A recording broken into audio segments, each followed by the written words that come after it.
Salut les amis, Eric Perrou, pour la deuxième fois aujourd'hui. Tiens, c'est rare, moi qui ne fais pas beaucoup de vidéos.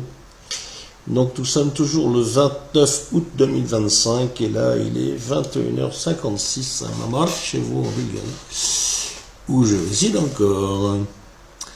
Bon, je vais vous parler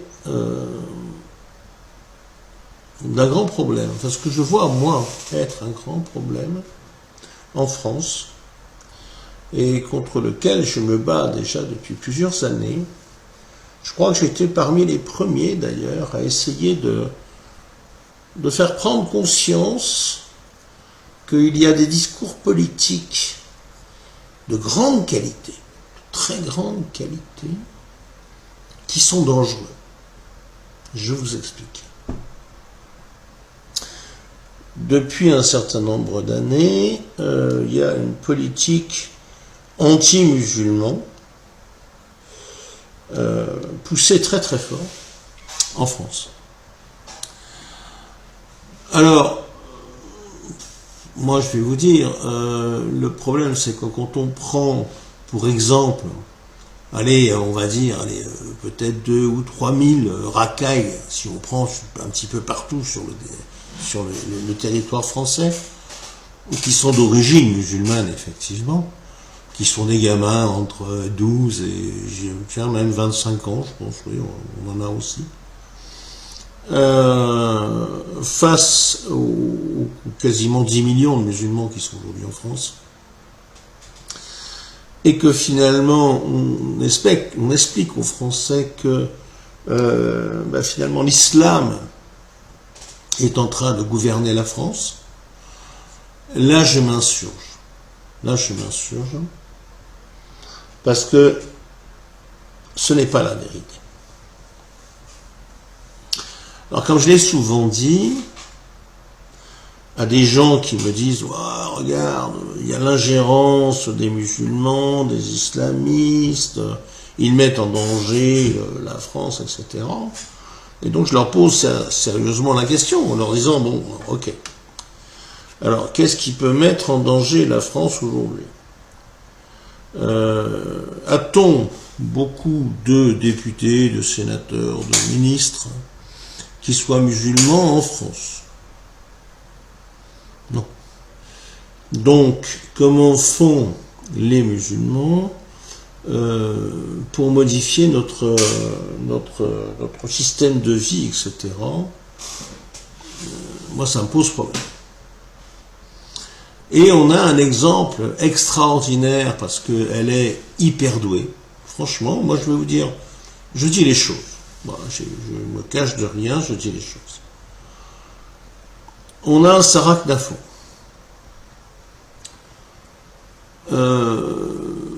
Ça le regarde, bon, maîtresse de Zemmour, hein, ça se sait, je vous invente rien.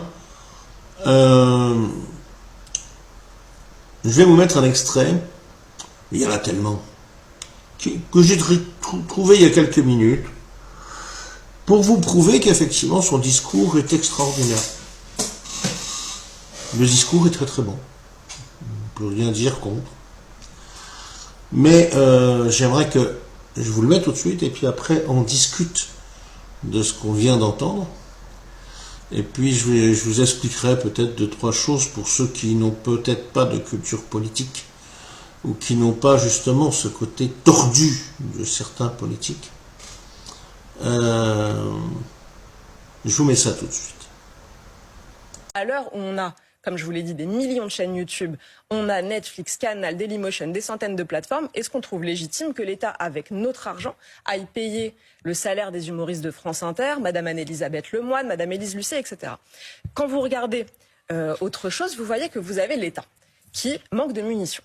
Vous avez des policiers qui sont parfois obligés d'acheter leurs gilets pare-balles eux-mêmes. Vous avez des commissariats insalubres. Vous avez des hôpitaux où on manque de lits, on manque de défibrillateurs. On doit faire un appel aux dons pour financer des scanners à l'hôpital Georges Pompidou. Mais est-ce qu'on, dans ce contexte, on trouve légitime que l'État vienne financer Cash Investigation, Fort Boyard, les salaires de Patrick Cohen? Est-ce qu'on trouve ça normal? Moi, l'État, avec l'audiovisuel, me fait penser à un homme au RSA qui a déjà du mal à rembourser ses dettes et à payer sa pension alimentaire, mais qui prend tous les abonnements possibles à Netflix, à Canal, à Spotify. Ce n'est pas responsable. Ce n'est pas responsable que l'État vienne mettre notre argent là-dedans, alors qu'on a déjà 3 300 milliards d'euros de dettes. Imaginez, sous Emmanuel Macron, on a fait plus 1 300 milliards d'euros. Quand même. Moi, je vais vous dire, au-delà du fait que je trouve que c'est une belle personne, qu'elle parle bien, qu'elle lève des lièvres extraordinaires, parce que là, c'est un petit exemple, mais elle parle de beaucoup plus de choses, et elle dénonce beaucoup de choses qui sont des réalités. Alors, qu'est-ce qui me gêne chez elle? Là, ce qui me gêne chez elle, c'est que c'est une saïane. Vous savez pas ce que c'est qu'un saïan, hein? Je vous explique ce que c'est qu'un saïan. Un saïan, c'est un juif qui s'est mis gratuitement au service de Tel Aviv, donc d'Israël, et des services de renseignement. Dans son cas, je ne suis pas sûr que ce soit gratuit, parce que c'est une influenceuse juive israélienne qui est là pour générer une attitude pour beaucoup de nationalistes différente. Ça fait déjà 5, 6, au moins 5-6 ans, peut-être plus, je ne sais plus, que je me bats contre ça, ce que j'appelle les nationalistes, qui se réclament d'être catholiques, et qui sont sionistes. Et là, il faut m'expliquer. Il faut m'expliquer. Bon.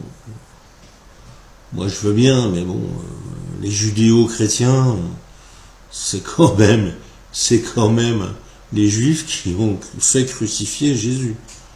C'est quand même... Alors, je parle des juifs du Talmud, qu'on soit clair.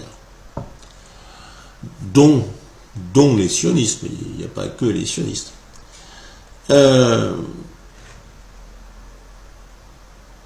Comment un catholique fervent, patriote, voire nationaliste français peut prendre parti pour M. Zemmour, enfin M. Moïse, ou pour Sarah. Ça paraît une aberration totale. Ces gens-là sont talmudistes. Et qu'est-ce qu'il dit, le Talmud? Déjà que Marie est une catin, qu'elle a couché avec un légionnaire romain pour donner naissance à Jésus, et que Jésus, aujourd'hui encore, bout dans une cuvette de merde. Comment peut-on se dire catholique, sincère, chrétien, sincère, et être d'accord avec ce genre de propos? Comment peut-on accepter qu'effectivement, parmi les écrits du Talmud, il est dit qu'un juif pouvait très bien tuer un gentil, c'est gentil, il nous appelle les gentils, c'est déjà sympa, et qu'il n'aura aucun problème avec la justice? Donc, je crois qu'il y a un moment, franchement, si tu te dis nation-sioniste, le mieux, à mon avis, pour toi, tu vois, c'est d'oublier la France et d'aller en Israël. Bon, sachant qu'Israël ne va pas durer très très longtemps, je te conseille plutôt d'acheter en Argentine, puisqu'apparemment c'est la destination prévue, hein, enfin au moins pour les élites. Je sais pas, tu seras peut-être pas partie des élites. Toi, tu feras peut-être partie des gens sacrifiés. Ben oui, parce qu'il va y avoir des gens sacrifiés. Non, c'est un grand problème, je trouve. C'est ce manque de pertinence et d'intelligence politique de beaucoup de Français qui se laissent entraîner dans cette histoire de nation sioniste. Alors pourquoi ils se laissent entraîner là-dedans? Parce qu'il y a une raison quand même. Ce sont pour la plupart des gens qui se sentent dans l'insécurité. Insécurité essentiellement réelle, parce qu'ils sont dans des quartiers où bon, ils sont en minorité, on leur demande leurs papiers quand ils rentrent dans le quartier, etc. Donc voilà. Leur fille ne peut pas sortir en jupe parce qu'elle va se faire attaquer, etc. Donc je comprends ça. Donc, ce qui les intéresse, c'est de trouver quelque part un Dieu, ou du moins quelqu'un qui pourra les aider. Et les aider par rapport à qui? Par rapport à tous ces petits musulmans qui n'ont jamais ouvert un Coran, hein, je vous rassure, mais qui crient facilement Allahu Akbar. Je ne sais même pas s'ils savent encore ce que ça veut dire, enfin bon, peu importe, ils le font. Donc je ne critique pas ces gens, j'ai juste envie de les éduquer et de leur faire comprendre que tout ça c'est un piège. Tout ça c'est un piège tendu par Israël, par les gouvernements israéliens. Je ne parle pas du petit peuple, vous savez, même en Israël il y a des pros, hein, et qui sont peut-être même pas sionistes d'ailleurs. On a plein de témoignages de plus en plus d'ailleurs. Surtout que depuis que Netanyahou fait des horreurs à Gaza, de juifs dans le monde entier qui dénoncent ce qui se passe. Donc c'est pour ça que quand on dit Pérou, t'es antisémite, non. Non. Alors j'aime bien d'ailleurs la réflexion de Dieudo que j'adore. C'est non, je ne suis pas antisémite, déjà j'ai pas le temps. Ça, je trouve ça extraordinaire. Mais méfiez-vous. Aujourd'hui, 30% du Parlement, je crois, 30% du Parlement, enfin des parlementaires du moins, sont franco-israéliens. Ça vous gêne pas d'avoir des Israéliens qui font des choix pour vous et pour moi, au niveau français, en étant membre du Parlement, enfin de l'Assemblée nationale ou du Sénat, alors qu'ils se réclament d'Israël. Vous avez vendu votre âme ou vous êtes trop con pour comprendre? Parce que moi, ça fait des années que je vous en parle, ça. Alors avant, c'était sur YouTube, d'accord? Bon, je me suis fait virer, oui, évidemment, j'imagine bien que mon discours ne plaît pas partout. Mais pour moi, le plus grand danger aujourd'hui, c'est pas les Maghrébins, c'est pas les musulmans.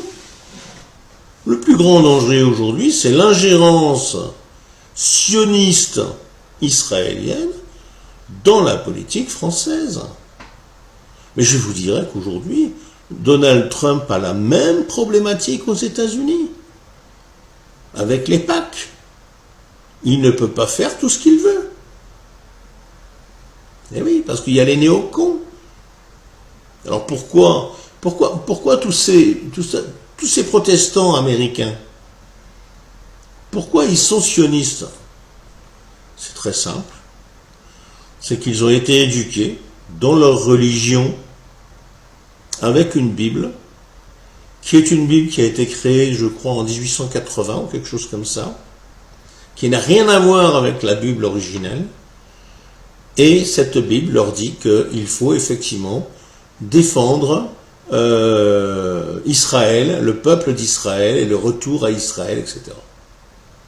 Donc quand tu as été élevé depuis ta plus tendre enfance et que tu es quelqu'un d'honnête quelque part, oui, tu dis, moi c'est normal, les Israéliens, ils ont toute leur place en Palestine.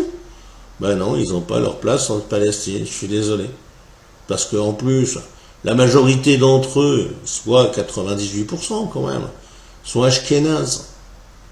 Ashkénazes. Alors comme disait Dieudo, moi ce que j'aime bien chez Ashkénazes, c'est qu'il y a naze. Ça l'a plu, ça j'adore. Mais ils sont polonais, ukrainiens, voilà. Ils arrivent de là. Ils n'ont rien à voir avec les sémites. Rien. Quand ils disent on retourne au pays, mais ton pays, mec, c'est l'Ukraine, c'est la Pologne, c'est tous ces pays-là. T'as rien à foutre en Palestine. Les séfarades, c'est différent. Les séfarades, c'est les descendants des juifs originels. Comme d'ailleurs, ce qu'il faut aussi comprendre quand même, c'est que les Palestiniens qui sont aujourd'hui musulmans, dans le temps, étaient certainement juifs. Voilà. Et par les invasions arabes et musulmanes, effectivement, on leur a donné à choisir entre le glaive ou le Coran. Bon, ils ont choisi le Coran, c'est normal, on peut les comprendre. Bon, les cathos ont fait la même chose en Afrique, etc. Je vous signale. Bon. Donc on va pas faire les beaux aujourd'hui. Bon. Enfin voilà ce que j'avais envie de vous dire ce soir, parce que moi, Sarah Knafo, je l'aime bien, franchement, c'est une femme intelligente, mais je sais que derrière, le dessin, si vous voulez, qu'elle tient, comme Zemmour, hein, il est pas sain, D'ailleurs, c'est un rabbin, je crois, il y a quelques jours, qui est allé raconter qu'effectivement, la France, de toute façon, les premiers à être en France, c'était les Juifs. Ah ouais, d'accord, avant les Gaulois, etc. Mais ils sont rigolos, hein.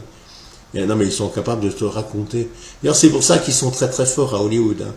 Ah oui, pour inventer des histoires, là, ils sont les premiers. Hein. Bah oui, forcément. Ça fait 3000 ans qu'ils nous racontent des conneries. Bon, allez, je vous laisse. Je vous fais des bisous. Putain, si avec ça, je me fais pas tailler un short, j'en ai rien à foutre.